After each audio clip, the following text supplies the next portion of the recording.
follow that. Agreed? Sure. Yeah. Yeah? Okay, cool. Right. The CAJCAST. Fucking hell. Here we go. Alright. Cool. Hey guys, and welcome to episode 2, but the first episode that we've actually got a name for it, the CAJCAST. What a stupid name. But yeah, you guys can see the imagery that, yes, I did create, and I sent it over to Calum last night, and I was in tears upon creation of this this image that I think will most likely go viral, to be honest. But yeah, it's basically I was driving home from a pool session yesterday. I just thought, what am I going to call this thing? And I just thought, well, Calum AJ, and it's a podcast, so I just combined them all and created the CAJCAST. It's logical. Yeah, it's logical because you listeners were shit. You didn't give us any names. You loved the podcast. You were amazing. Like, the reaction we got on episode 1 was epic. I think mine and Callum's stories were about 3 years long, just because we were resharing images of you listening to it. So thank you very much for the support, guys. Glad you like it. And that's basically it. That's what we're going to call it. So getting into the episode, we're basically going to intro the podcast episodes now with just a very brief roundup as to where me and Calum are at in our current fitness journeys, or whatever you want to call it, with regards to bodybuilding, of course. So Calum, give us a little bit of a roundup as to sort of what's going on with you, like, right now, and how this week has gone from a training perspective. How have your sessions been? Yeah, sure. So we're coming to the end of I guess you call it like a training block that's just been the last probably 16 weeks, and around that kind of 12 to 16 week mark where I normally feel things start to taper in regards to how I'm feeling training. Okay. Just things get a little bit niggly, things get a little bit achy, recovery starts to diminish a little bit, and almost like my mental readiness to train, I'll start to see that waver a little bit. So yes. Those will be the signs that I kind of take into consideration to think I need to back off a little bit into more of a deload. Sure. So yeah, I spoke to Jordan at the weekend, and he said it's probably wise to go now as opposed to digging the hole too deep. So this week will be a little bit of a back off in total volume. So I'll have probably 3. I'm away this weekend, so I'll have 3 sessions this week, which will be kind of keeping a little bit in reserve in the tank on every set. I'll still keep some heavier work in there, but I won't take them to failure. So are you a fan of more so keeping intensity high, but dropping volume in a deload, like similar to sort of the way that I remember talking to Scott Stevenson, and then that was sort of the way that he laid it out in fortitude training, so keeping intensity slightly higher, but dropping back on the volume. Yeah, the thing is, I've done both in the past, and I find that if I completely let everything kind of off in terms of numbers for a week or whatever, when I get back to it, it's such a shock that it takes me a couple of weeks to actually adjust. So sure. If I can experience just a little bit of it, but then not take those sets to just something very neurally taxing, then I find that more beneficial. So instead of kind of 2 working sets, I might do 1 working set and then take that a little bit shy of failure, and just basically not bury myself in the sessions. And then after this week, it'll be 6 weeks towards the end of the year, and then next year it will ideally be looking to pick a show later on. So it's just kind of priming next year, I guess, because you'll be the same yourself. You just get to a point where things start to become a little bit counterproductive, and the body just doesn't start to feel right. So I was at that exact point this time last year. Like everything just felt horrible, and I'm in that same paradigm as you, where I want to push and I want to carry momentum for as long as I can, and I will. That's tends to be how long I can push for, like maybe 10, 11 weeks max, and then I'll need to really look at deloading. And you see some people run like a 4-to-1 or a 5-to-1 paradigm where they're like deloading like all the fucking time. Like, I think whilst that's beneficial from an injury prevention point of view, I think from a momentum and from an actual, like, are you capitalizing on progress with that kind of approach? I don't know. I don't think so. I think you could get way more productive training weeks in the bag by keeping that momentum up. And, you know, it's funny you say that. I do see a lot of clients where, you know, in the past I may have backed off on their volume and intensity quite aggressively, and they go back in and they say, AJ, everything sucks, and they have 2 weeks of really shit training because they've just capped out, like, neurologically. They can't get back into that zone that promotes really, really good sessions. So I guess, you know, something we can learn from that, and we can learn from your weeks and things like that, is that, you know, deloading is very individual, and the way that I think that we should best use deloads is auto-regulatory, but also with a sense of being sensible, right? And remembering that we've got to look after sort of connective tissue, etc., a little bit more than potentially how we're just feeling from a progression point of view. So that's all good. It's got to be, like you said, it's got to be something. It's got to be something responsive, hasn't it?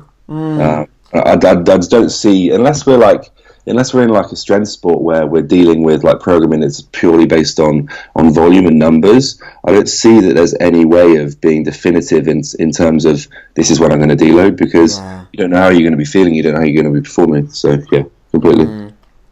In terms of shows, mate, have you looked at federations? Because I know there's a load of shit going on with the UK BFF at the moment. I imagine that you might not do a UK BFF show now, or are you going to look into what feds are you looking at, really?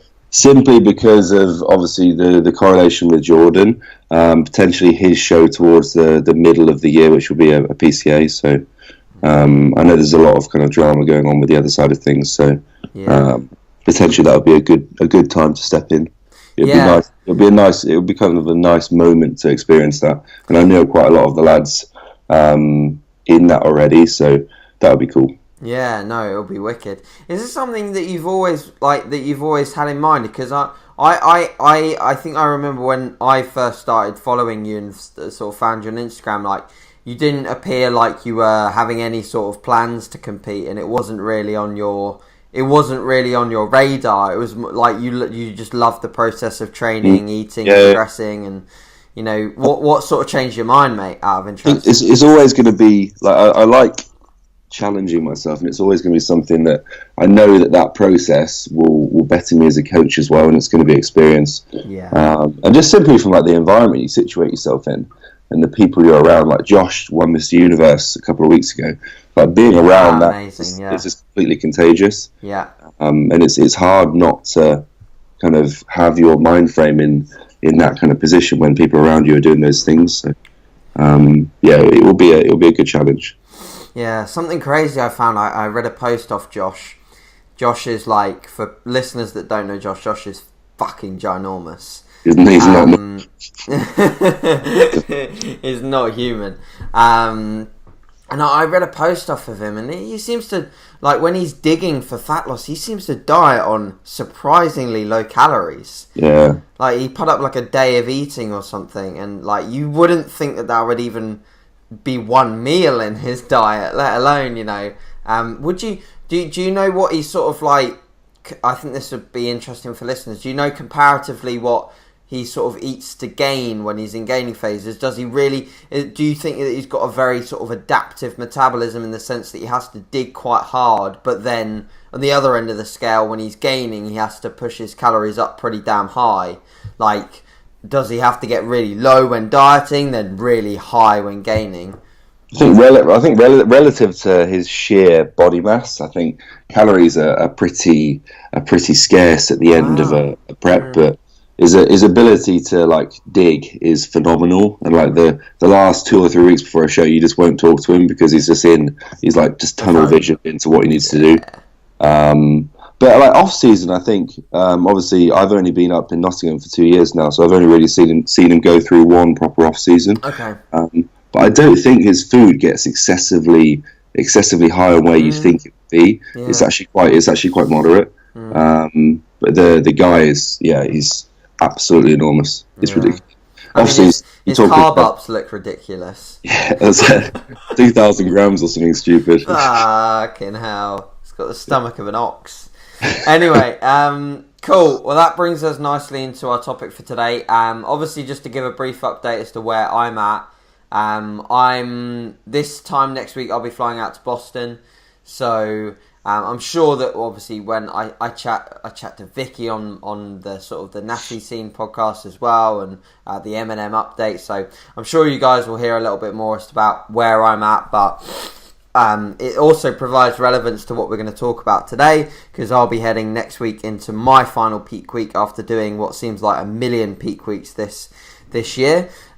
So we just wanted to talk briefly on the topic of peaking, and namely discussing, because there's a lot of podcasts out there on peak week, and what I don't want to start with is the prerequisite of peaking is you have to be ready. Like, oh my god, like the amount of times I've heard that on a podcast is unreal. So we're actually going to talk about it a little bit more so from the coaching perspective. So how we manage the data that we receive from clients, and how we then adapt and respond and give them the protocol that's needed on the day. So I know that Calum had a client recently actually in Cyprus that was competing, that looked epic, looked like so dense for a natural, and a pretty young natural as well. Like, he looked awesome. So in regards to the weeks leading up to peak week, Calum, what sort of data are you receiving from your client, and how does this change from perhaps the more weekly check-ins that you're getting prior to this sort of the final stages? Sure. Like, I think like throughout prep until the last probably 3 or 4 weeks, there'll still be that kind of regular pattern of you've got one proper weekly check-in via email, and then I'll catch up with someone a couple of times on WhatsApp throughout the week just so I can keep on top of them. But as we get with the weekly check-ins, just to interrupt, mate, do you tend to have like a guideline of the sort of the feedback that you want from a client? So do you say sort of like, how was your sleep? How was your training? How was this? How was that? Do you have a structure, or do you just sort of let them go free for all and discussing their week? So I'll have like a PDF document that just has it just collates data. So all the numerical stuff, but then all the feedback in regards to mood, sleep, anything you can think of that would be important and of value will basically just get put down on that piece of paper. Yeah. They'll input it into the sheets, and then they'll send that to me. So I've got kind of a tangible feedback from them from what's happening, and I've got all the data in terms of body weight, etc.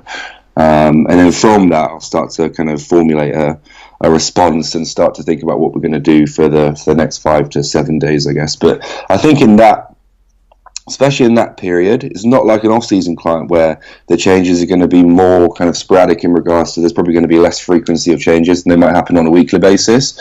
From that perspective, we've got to kind of be on top of people almost daily in terms of just actually being responsive to how they're feeling day in, day out, whether they need more food, whether they need to... It can be so responsive, but from my perspective, the biggest killer in that process is going to be stress on their side, and them feeling like they're not in control, and then worrying about stuff, and then it's going to start impacting their sleep, it's going to start impacting their focus, and from our perspective, from a coaching perspective, taking as much of that stress as possible and just putting it on our onus as opposed to allowing them to think about it.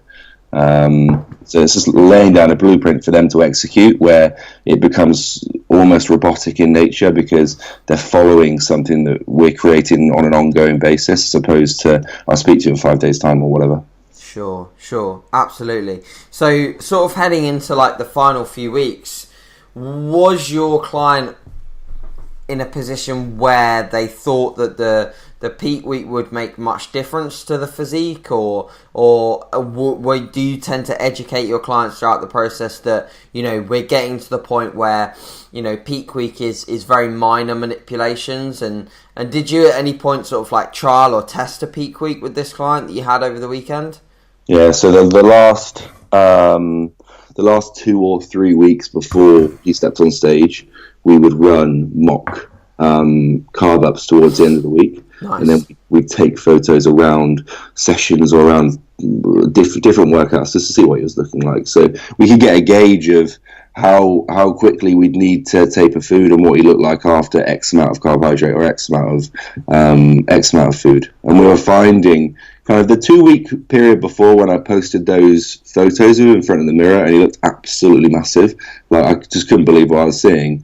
He was gym photos. Yeah, they were. He was ready at that moment, and yes. That was a little bit of a worrying sign for me, because we still had kind of 10 days time to then bring him into the show. Okay. And I know for a fact that when we would put food in, when we give him a refeed, so we give him 2 or 3 grams of carbs per pound or whatever, he'd look phenomenal like 2 or 3 days after, and then it would just taper off, and he'd just run flatter and flatter and flatter. And when he gets flatter, he starts to look softer, and the lines start to go, and the fullness starts to go.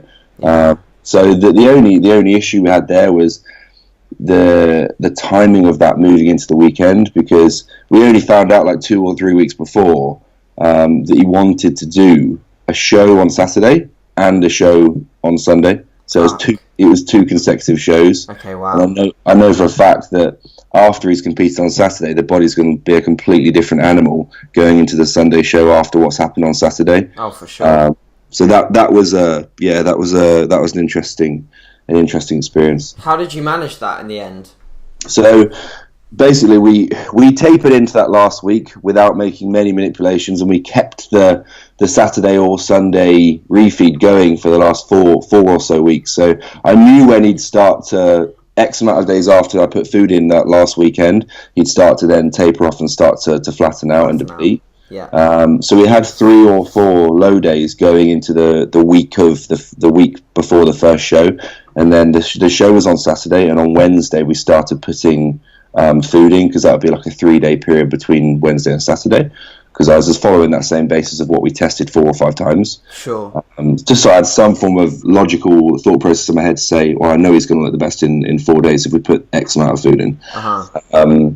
And that went really well. On Thursday and Friday, we topped up a little bit, but we had this is a funny part, we had an 85 to 90 kilo weight limit to beat. I remember seeing this. So I couldn't push food too hard, because he was on the cusp of that limit going into the final week. He was like 88.9 or something. So we had like a 2 pound limit to play with. Sure.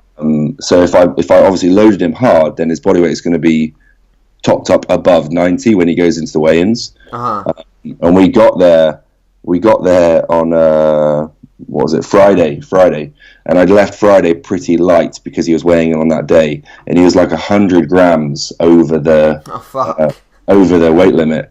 So we went for a walk outside. It's like 35 degrees outside. Went for a walk outside, sweated a lot, didn't drink anything for 3 or 4 hours, didn't eat anything for 3 or 4 hours. Yeah. He came back in, he got under the weight limit, but then we'd lost 5 hours out of the day, which could actually be productive getting ready for Saturday, and he was He was depleted, yeah. Depleted, he was stressed. So we kind of wrapped that back up on Friday into Saturday. Saturday, he was holding too much, and he looked a little bit softer than we knew we could deliver. How do you gauge that when people have sort of like spilled a little bit? Did you see areas that he'd already spilled in on past refeeds, or like what sort of areas for him started to fade when you're sort of too topped up? The biggest thing for George, especially in photos that had a lot of light, and especially when he puts his tan on as well, I can see it straight away, where his legs would look soft, and the lines would just go in his legs and his glutes. Okay. And his waist and his midline would just look thicker than it would have before. Like when he was dry, like there were bloody like veins coming out of his abs. His waist is tiny. But immediately, as soon as I saw the photos in the morning, I was like, "Fuck!" Like, right, we've got work to do. And he was stressing out a little bit because the day before, obviously, this hadn't really gone to plan. So we kept Saturday morning relatively light in regards to food, and kept food closer to the actual show. Okay. He ended up competing in the heavier weight class. Right. So the guys were like 20 pounds heavier than him, which was insane. And he did okay in that. He placed, which is cool. And that was he looked phenomenal. Like either way, he looked phenomenal. But we knew we could improve on that. Yeah. And Saturday after the show, leading into Sunday, I basically tried to shed as much subcutaneous fluid as possible. So we increased dietary protein immediately after the show for 3 or 4 meals, because that's going to start to flush the water by itself. Yeah, we put in some herbal diuretics as well. So we put in some dandelion, we put in some vitamin C, and just started just pushing them through every couple of waking hours until that evening. Okay. I gave him some water and some electrolytes post-show to kind of rehydrate, and then tapered that again going into Sunday. And then, honestly, I think Saturday's show depleted him like we wanted to for Sunday's show, because on Sunday he woke up and everything had just slotted into place and it looks absolutely insane. Interesting. So Sunday was on the money. Saturday was kind of 10 to 15% off, but I think Saturday created Sunday's response just because of what happened. He was spending a lot of time on stage, he was posing, and that was just basically just running him dry. Yeah. Wow. Yeah, it was an interesting process, really. But I think from a communication perspective, the only way that somebody can be responsive on that, I think email gets to be a little bit of a nightmare because it's harder on our side to then be quick. Yeah, nah, I've never used email for a peak. Everything was just every hour or so on WhatsApp. Yeah, I mean, I sometimes even use, like this morning, for example, I have a client in Vegas doing the Natural Olympia as a team. Yeah.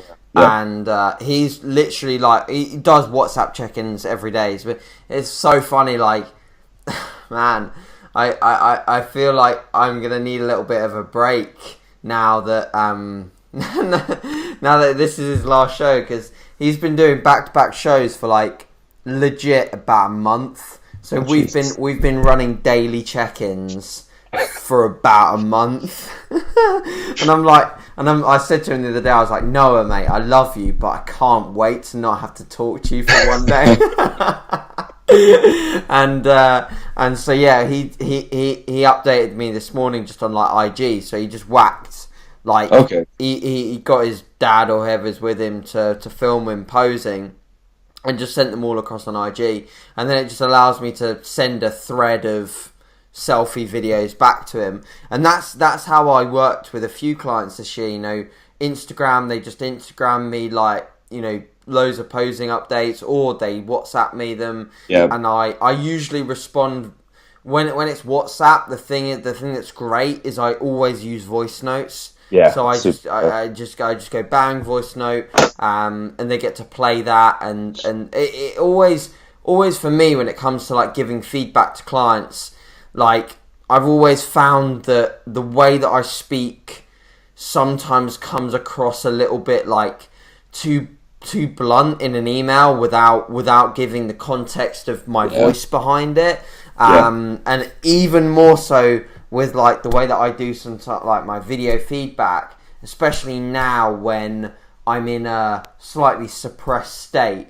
I need my voice and my hands to portray the way I'm trying to get across things, because if I was just to write an email, or sometimes even just a voice note, sometimes I'm a very blunt, straight to the point coach, and it's likely that newer clients might not fully understand that off me. So I think, you know, the way that you handle clients is very individual as well. Like, you know, you've got to, said it on my story the other day, you've got to be very individual with the way that you work with people, because, you know, you can say one thing to one client and they'll be absolutely fine with it in terms of you being blunt or you being sort of like straight to the point, and then another client, they'll get really affected by it, and like they'll actually get down, and like you might actually irritate them a little bit. So but equally, some clients need to have that blunt, they need to have that straight up, and they like that. And Noah's like an absolute gem. Like, I can say any shit to him and he'll just take it and listen. And in regards to his peak, been very interesting with him because he reached a point, he's basically a teenager. And this is a big point.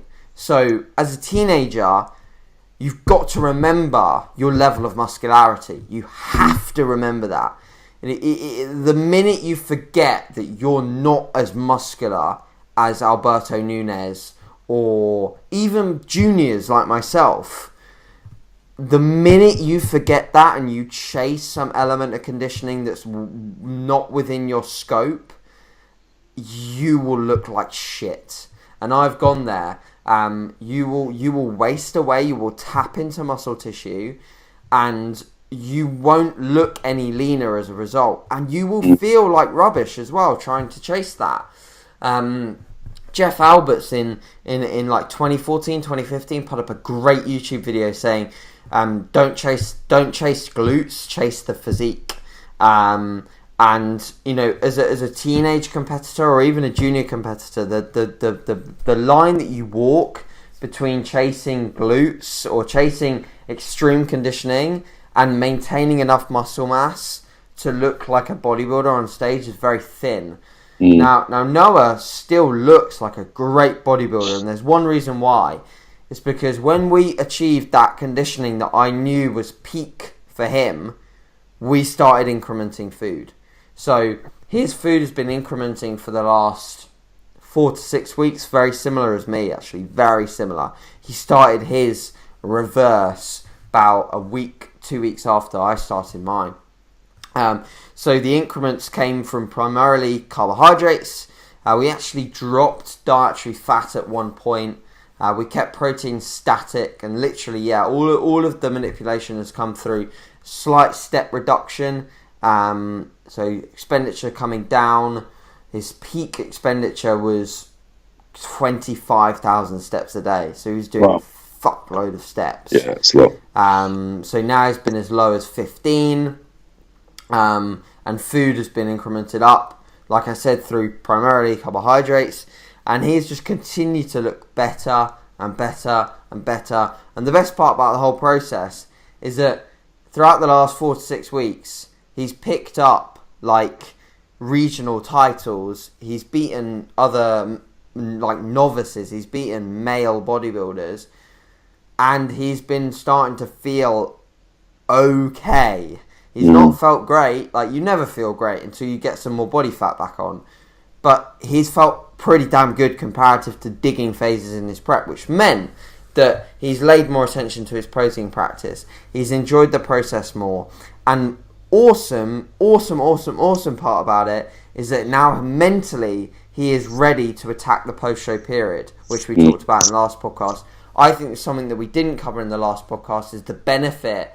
Well, we potentially covered it, but maybe not in this regard. But the benefit of being reversed. I think that makes the whole post-show period 10 times easier. Like, Calum, if you'd have asked me how you feeling at the end of this process and what you're going to eat in the US, if you'd asked me that like a week before my first qualifier, I'd have been like, can't wait to be done, gonna eat everything. But now I'm even lighter. I'm on more food, my training's going better, and I'm finishing prep. I'm in my 42 week of prep. 42. Fucking hell. 42nd week of prep. It's been too long. Yeah, it's been too long. And I'm fine. Like, I apart from wanting to add some body fat to start to feel good, and from a leverages point of view, like, my training has only been improving. You almost feel like you've started your off season. It's really, really fucking odd.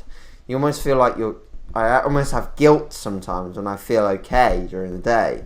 I'm like, I should feel like shit. I should feel awful. But that's the thing. Like, I think what I've learned this year from a peaking perspective is that if you can finish a prep feeling half human and step on stage with decent energy, with full muscle bellies, and your training going well the last few weeks, I think that promotes a far greater response. But the amount of people that can do that is minimal. If I hadn't done a world final, I wouldn't have been able to do this year. Yeah, it's worth saying that as well, because I had quite a few people message me saying, "Oh, I fucking run my prep. I run my prep this year wrong and stuff like that." It's like, no, it's not everyone will be able to do this. Yeah. It's going to be relatively context specific. And that's why I think this year the people that I'm taking on board for prep, like I'm getting them on now, so that if they want to do like even a late show, I can start them like very early and just say, okay, you're going to have to mentally hack the idea of digging quite a decent amount far away from your show, but for that benefit of being on the money on the day. I think that's difficult, and it might prove that that's a slightly suboptimal approach. I might learn that mentally that's not a good way to prep people, but I've seen it a lot with other prep coaches like Cliff Wilson.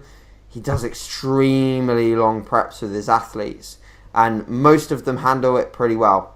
Most of them take to it pretty well, but there's been a few that it drags out so long that they just can't hang on for that long. Like I've seen people try to embark on 55-week preps, and they're ready 10 or 12 weeks out, and the whole idea of reversing calories with striated glutes for 12 weeks, I just don't think I can mentally hack that. You almost need the show to be kind of close when you're in that digging phase to get you through, which I think is the benefit in the UK of doing a qualifier, and then having your reverse period after the qualifier, because then you have the show motivation, etc. Cool. Is there anything else you wanted to add, mate, whilst I check my Instagram DMs? No, I think you've covered it there pretty well. Okay, cool. Yes, I think the only thing I was going to say was just in regards to that reverse context is going to be important. Okay, we got 2 questions, which is pretty cool considering I only put up the post about 10 minutes ago. Fucking, that was awful, wasn't it? We did have some from last week, but I think I've lost them in the plethora of images I've got on my phone. So I'll keep his name quiet because it's quite a personal question. But so this guy's been prepping for a whole year, and he's just wondering whether there's any benefit of him leaving his coach and going solo after his competitive season. What's our opinion on sort of the benefits of not having a coach? I know we're both coaches, but what's the benefit of going on your own after a competitive season?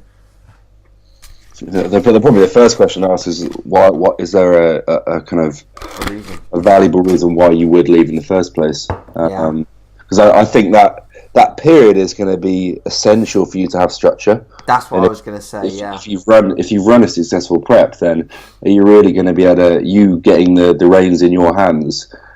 I'd personally think that it's probably better to stay with them for the first 8-10 weeks post show and then do it. Agreed. Because you need that structure immediately after.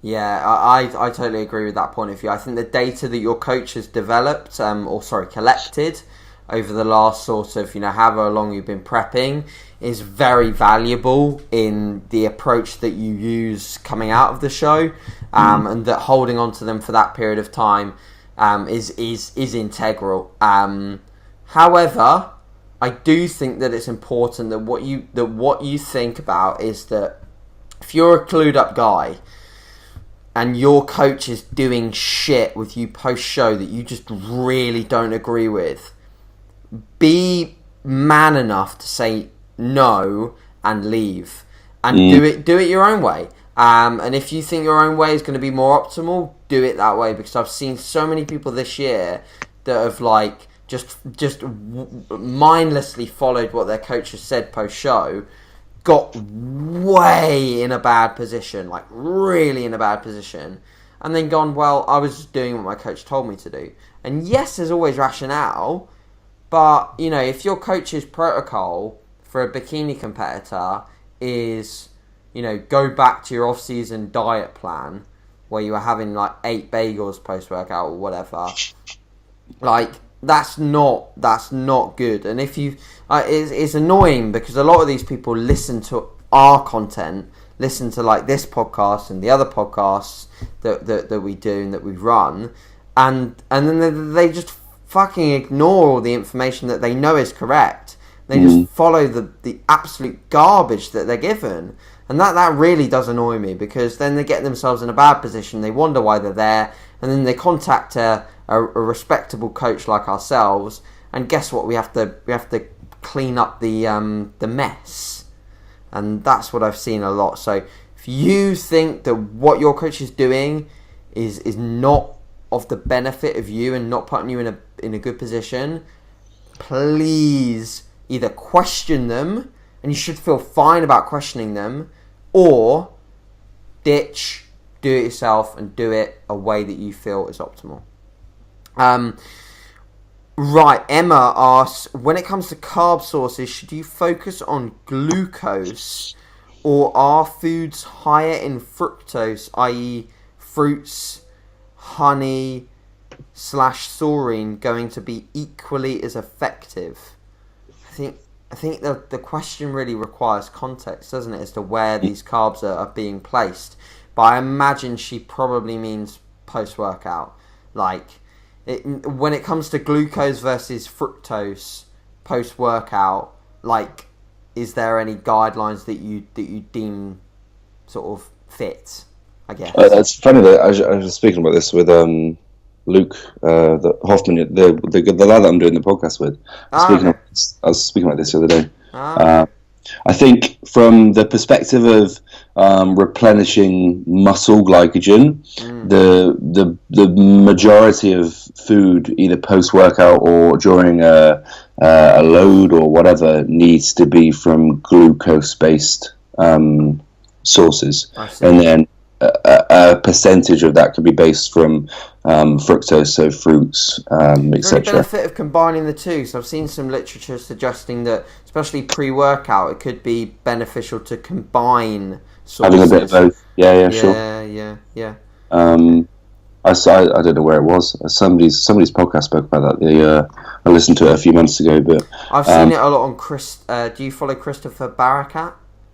Okay, was it his?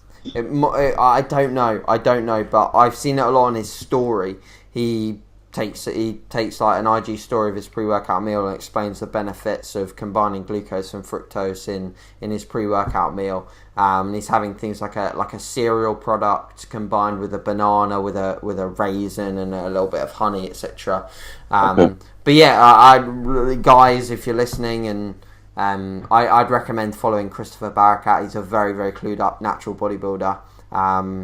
And I had him on Teen Muscle Radio quite a while back. But he's superb. So he's one to follow. Cool. Well, that's the only questions that we got today. But I'm sure that some more will come through for next week's podcast, and I'll actually endeavour to save them this time, which would be good.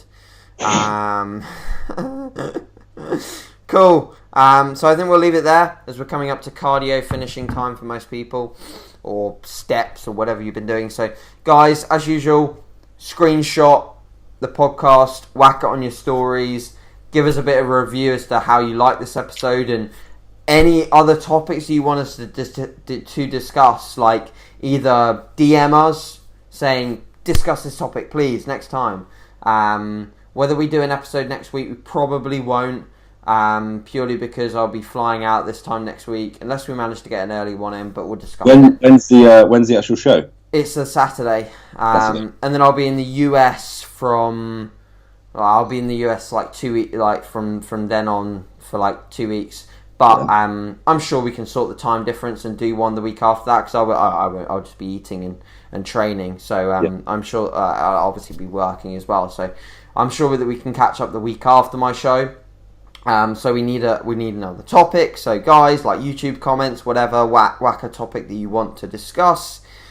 And the next time I'll be talking to you, hopefully, well, not hopefully, will be a WNBF World Champion. So yes, we'll leave it there. Callum, anything else to leave, or we're all good? No, good luck for the next couple of weeks, mate, and we'll speak soon. Cool. Awesome. Cheers for listening, guys, and cheers, Calum. We'll speak soon in a bit.